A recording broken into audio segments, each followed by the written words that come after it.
Welcome back dear student. स्वागत है आपका ई लेक्चर सीरीज। आपको याद होगा लास्ट जो अपना लेक्चर 33 जो चल रहा था उसके अंदर पार्ट फर्स्ट आपने वीडियो समझा था। उसमें हमने देखा था कि जो कैश फ्लो स्टेटमेंट होता है उसके अंदर क्या क्या जो टर्म्स यूज़ में आती हैं। जैसे आपका कैश फ्लो का AS3 रिवाइज्ड है, उसके अंदर कुछ डेफिनेशन है आपकी कैश क्या है, कैश इक्विवेलेंट्स क्या है। कैश इक्विवेलेंट्स के अलावा हमने देखा था कैश फ्लो क्या होता है, कैश फ्लो की ऑपरेटिंग एक्टिविटीज़ को हमने समझा था। अब हमें आगे समझना है कि इसकी इन्वेस्टिंग और फाइनेंसिंग एक्टिविटीज़ कैसे हम करते हैं। तो हम इस फॉर्मेट पे आते हैं जो कैश फ्लो का फॉर्मेट है। तो इसमें अपनी ऑपरेटिंग एक्टिविटीज़ हमने पूरी कर ली थी। एक बार मैं थोड़ा सा रिवाइज़ करा देता हूँ, कुछ चीज़ें बच रही हो तो यहाँ पे हो जाएंगी। फर्स्ट मैंने आपको बताया था कि जब भी हम कैश फ्लो स्टेटमेंट की बात करते हैं तो कैश फ्लो के अंदर कोई भी बिजनेसमैन है जब बिज़नेस करता है तो बिज़नेस करने से, बिज़नेस को ऑपरेट करने से उसको कैश का फ्लो होता है, जिसको हम क्या बोलते हैं, cash flow from operating activities. एक छोटा सा एग्जाम्पल मैं आपको दूंगा। आप किसी भी चीज़ का बिज़नेस कर रहे हैं तो बिज़नेस को ऑपरेट करेंगे तो उससे आपको प्रॉफिट एंड लॉस होता है। तो यदि आपको प्रॉफिट होता है तो आप उस प्रॉफिट्स का यूज़ क्या करते हो कि ये प्रॉफिट ज़रूरी नहीं अगले साल हो, तो आप प्रॉफिट का कुछ पैसा क्या कर देते हो, इन्वेस्ट कर देते हो। तो नेक्स्ट जो अपनी एक्टिविटी होती है कैश फ्लो की वो कौन सी होती है, बोलो, cash flow from investing activities. और थोड़ा ज़्यादा पैसा होता है तो आप सोचते हैं कि हम उसको क्या फाइनेंस भी करते हैं, कि जैसे कैपिटल में पैसा लगाना हुआ, लोन वगैरह, बोरिंग्स वगैरह में हम पैसा दे देते हैं, तो वो सब फाइनेंसिंग एक्टिविटीज़ होती हैं। तो ये हमने ये सिचुएशन देखी थी कि जब ऑपरेटिंग एक्टिविटी में प्रॉफिट होता है तो बिजनेसमैन सोचता है कि कुछ पैसा आगे के लिए इन्वेस्ट कर दिया जाए या फिर फाइनेंस कर दिया जाए। अब सिचुएशन ये आती है कि भाई ऑपरेटिंग एक्टिविटीज़ में हमें लॉस होता है, तो लॉस होगा तो क्या होगा, आप समझ जाएंगे, रिवर्स होगा। जब इन्वेस्टिंग एक्टिविटी में जब हम इन्वेस्टमेंट करने की सोच रहे थे, पैसा लगाने की सोच रहे थे, अब लॉस होगा तो उस लगे हुए पैसे को हम क्या करेंगे, इन्वेस्टमेंट को सेल करने की सोचेंगे। तो तभी हम इन्वेस्टिंग एक्टिविटीज़ में आएंगे। ऑपरेटिंग एक्टिविटीज़ से इन्वेस्टिंग एक्टिविटीज़ में क्यों आएंगे, क्योंकि ऑपरेटिंग एक्टिविटी के अंदर लॉस हुआ है तो उस लॉस को पूरा करने के लिए जो अपने करंट इन्वेस्टमेंट है उनको हम सेल करेंगे, तो भी हमें सेल ऑफ इन्वेस्टमेंट करना पड़ेगा इन्वेस्टिंग एक्टिविटीज़ के थ्रू। फिर हम बात करेंगे cash flow from financing activities के अंदर कि जो हमने इन्वेस्टमेंट किया था उस इन्वेस्टमेंट्स से भी हमारे लॉस की पूर्ति नहीं हो रही। तो अब हम क्या करेंगे, हम जो अपनी शेयर्स, कैपिटल्स वगैरह जो थी, बोरोइंग्स वगैरह थी, उनकी हम बात करेंगे, वहाँ से हम कुछ पैसा अरेंज करेंगे। तो हम नेक्स्ट की बात करते हैं, फाइनेंसिंग एक्टिविटीज़ की हम बात करते हैं। कहने का मतलब ये हुआ कि बिज़नेस के अंदर चाहे प्रॉफिट हो चाहे लॉस हो, हर बिज़नेस को 3 एक्टिविटीज़ से गुजरना पड़ता है। पहला क्या कहलाता है आपका, बोलो, ऑपरेटिंग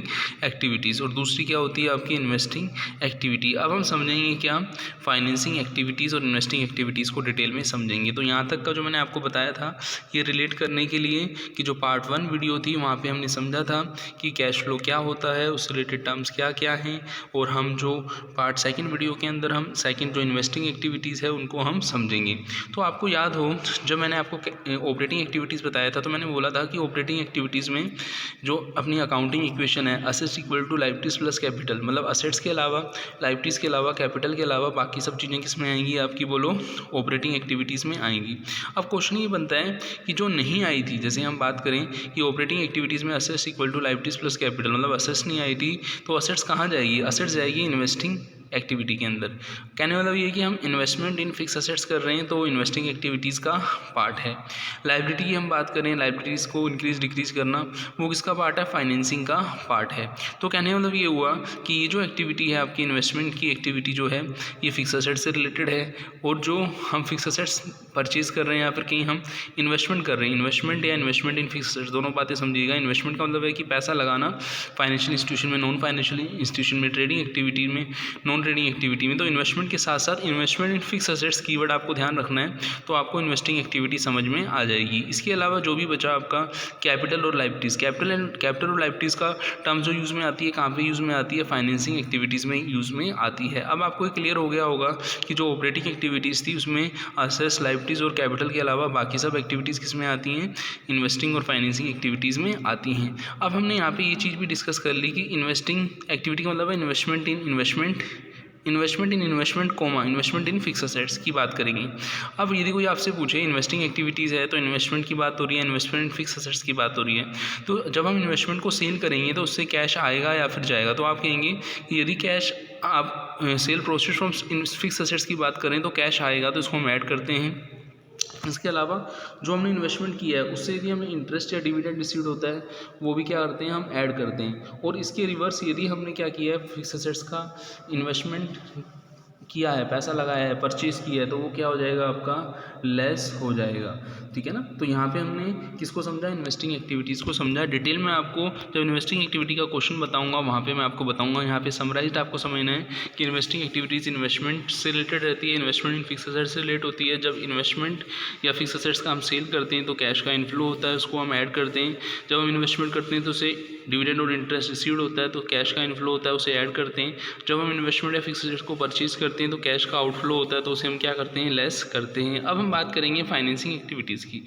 आप यदि देखें तो ऑपरेटिंग एक्टिविटीज़ के अंदर हमने कुछ चीज़ें पढ़ी थी। क्या चीज़ें पढ़ी थी? फॉर एग्जांपल मैंने आपको बताया था प्रॉफिट एंड लॉस से related non cash expenses, non cash income, उनको हमने पढ़ा था। करंट एसेट्स, करंट लायबिलिटीज़ को पढ़ा था हमने। इसके अलावा हमने इन्वेस्टिंग एक्टिविटीज़ के अंदर किसको पढ़ा, इन्वेस्टमेंट को पढ़ा, इन्वेस्टमेंट इन फिक्स एसेट्स को पढ़ा।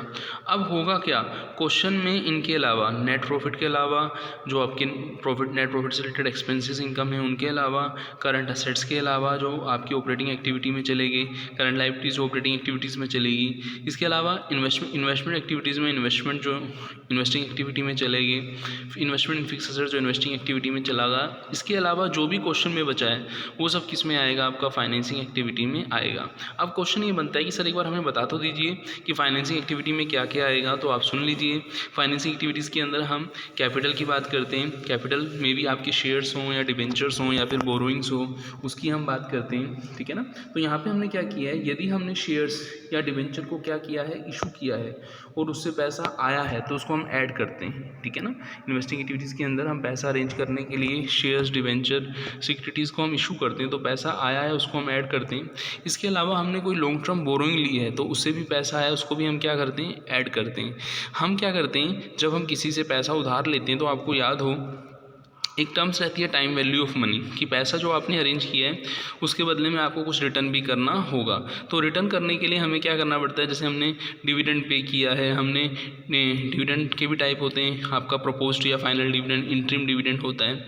यदि हमने इंटरेस्ट पे किया है इस तरीके से, और कभी कभी क्या होता है हम लोन का भी पेमेंट कर देते हैं, तो हम रिडम्पशन का मतलब है रीपेमेंट ऑफ शेयर्स या डिवेंचर या लॉन्ग टर्म लोन करते हैं, तो उसको भी हम फाइनेंसिंग एक्टिविटीज़ में रखते हैं। ये जो मैंने आपको डिविडेंड पेड का बताया, इससे कैश का आउटफ्लो होता है, ये भी लेस होता है, चाहे वो आपका प्रपोज्ड या फाइनल डिविडेंड हो, चाहे वो इंटरिम डिविडेंड हो। ये जो मैंने आपको इंटरेस्ट ऑन डिवेंचर या लॉन्ग टर्म लोन पर जो इंटरेस्ट बना है उसके पेमेंट के बारे में बताया, ये भी क्या होता है, लेस होता है। इसके अलावा रिडम्पशन ऑफ शेयर्स या डिवेंचर की हम बात करें कि जो भी हमने शेयर्स और डिवेंचर्स में जो भी हमने पेमेंट किया है शेयर्स का या डिवेंचर्स का, या फिर रीपेमेंट ऑफ हमने लोन किया है, इससे भी क्या होता है, कैश का आउटफ्लो होता है, तो ये भी क्या होता है, लेस होता है।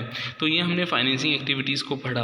लास्ट में सबसे लास्ट में हम क्या करेंगे, ये जो तीनों एक्टिविटीज़ हैं, ए ऑपरेटिंग एक्टिविटीज़, बी आपकी क्या थी, इन्वेस्टिंग एक्टिविटीज़, और सी क्या है, फाइनेंसिंग एक्टिविटीज़। इन तीनों में कैश का हम नेट कैश इनफ्लो आउटफ्लो देखेंगे, और इसमें opening cash and cash equivalents मैंने थोड़ी देर पहले आपको बताया था, जैसे कैश है, कैश इन हैंड है, कैश एट बैंक है, शॉर्ट टर्म डिपॉजिट है, मार्केटेबल सिक्योरिटीज़ है, ये पॉजिटिव बैलेंस है कैश इक्विवेलेंट्स के, बैंक ओवरड्राफ्ट है, नेगेटिव बैलेंस है। तो opening cash and cash equivalents को ऐड करते हैं तो अपने पास ऑटोमेटिकली क्या आ जाता है, closing cash and cash equivalents आ जाता है।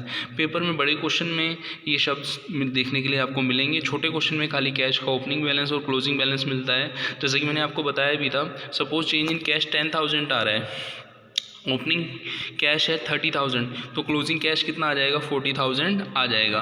तो जहाँ से हमने क्वेश्चन की शुरुआत की थी वहीं पे कैश इनफ्लो स्टेटमेंट का क्या हो गया, एंड हो गया। जैसा कि आप देखें, for example a balance sheet show the balance of cash कितना है आपका 30,000, ये आपका प्रीवियस ईयर बैलेंस है, while the balance as per the latest balance sheet current year कितना है 40,000। तो इसका मतलब ये हुआ कि जो चेंज हुआ है 10,000, उसमें यदि हम ओपनिंग बैलेंस को ऐड करें 30,000 तो ऑटोमेटिकली जो आपका 40,000 है वो आ जाएगा। इसका मतलब ये हुआ दस there has been a inflow of 10,000 during the years. तो ये जो कैश में चेंज हुआ है, कैश में इनफ्लो के फॉर्म में चेंज हुआ है या आउटफ्लो के फॉर्म में चेंज हुआ है, जो भी कैश में चेंज हुआ है, ये कैश में चेंज जो है ये कौन बताता है, कैश फ्लो स्टेटमेंट बताता है। यही कैश फ्लो का स्टेटमेंट है कि क्या रीज़न है कि इन सारी एक्टिविटीज़, चाहे ऑपरेटिंग एक्टिविटीज़ हो, चाहे वो इन्वेस्टिंग एक्टिविटीज़ हो, चाहे वो फाइनेंसिंग एक्टिविटीज़ हो, ए प्लस बी प्लस सी, इनमें चेंज इन कैश के कारण ओपनिंग बैलेंस ऐड करेंगे तो ऑटोमेटिकली क्लोजिंग बैलेंस आ जाएगा। तो इस तरीके से हमारा आंसर वेरीफाई भी हो जाएगा। आगे जब मैं न्यूमेरिकल क्वेश्चन आपको कराऊंगा तो उसकी हेल्प से वहाँ पे मैं आपको समझाऊंगा कि कैसे हम आंसर को वेरीफाई करते हैं कैश फ्लो स्टेटमेंट के अंदर। तो मिलते हैं नेक्स्ट वीडियो में। थैंक्स।